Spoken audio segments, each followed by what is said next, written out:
জাতীয় চক্ষু বিজ্ঞান ইনস্টিটিউটে চিকিৎসা সেবা বন্ধ থাকায় অচলাবস্থা সৃষ্টি হয়েছে। ফিরে যাচ্ছেন অনেক রোগী। সেখানে আছেন সহকর্মী সাইফুল জুয়েল। বিস্তারিত জানবো তার কাছ থেকে।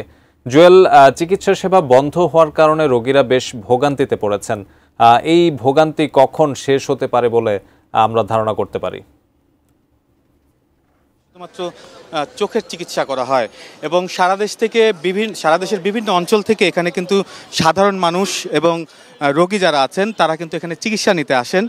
আমরা আজকে সকালেও এখানে এসেছি এবং এসে যা দেখতে পেয়েছি যে দেশের বিভিন্ন অঞ্চল থেকে এখানে গাড়ি ভাড়া করে অনেকে চিকিৎসা নিতে আসছেন, অনেকে বয়স্ক রয়েছেন, অনেকে চোখের ছানির অপারেশন সহ বিভিন্ন চিকিৎসার কারণেই আসলে তারা জড়ো হয়েছিলেন। কিন্তু দুঃখজনক হলেও সত্য যে গত বুধবার যে চক্ষুবিজ্ঞান ইনস্টিটিউটে এখানে আহত যারা আছেন তাদের সাথে ডাক্তার এবং নার্সদের যে সংঘর্ষের ঘটনা ঘটেছে তারই সূত্র ধরে এখন পর্যন্ত হাসপাতালের চিকিৎসা সেবা কার্যক্রম বন্ধ রয়েছে এবং পুরোপুরি বলা যায় যে অচলাবস্থা বিরাজ করছে। চক্ষুবিজ্ঞান ইনস্টিটিউটের দুইটি প্রবেশদ্বারেই আমরা ছিলাম। এখন যে প্রবেশদ্বারে আছি এখানে এখনও অনেক রোগীরা আছেন এবং আসছেন দেশের বিভিন্ন অঞ্চল থেকে এবং তারা আশা করছিলেন যে বুধবারের যে অচলাবস্থা রয়েছিল সেটা প্রশাসনের হস্তক্ষেপে সেটি হয়তোবা কাটিয়ে উঠে আবারও নতুন করে চিকিৎসা সেবা শুরু হয়েছে।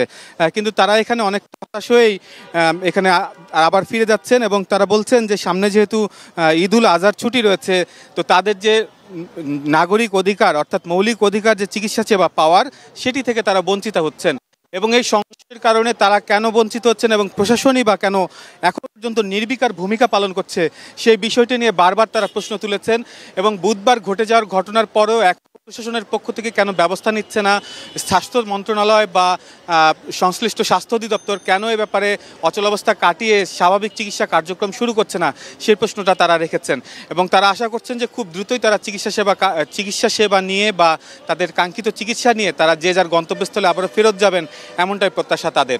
তারিক।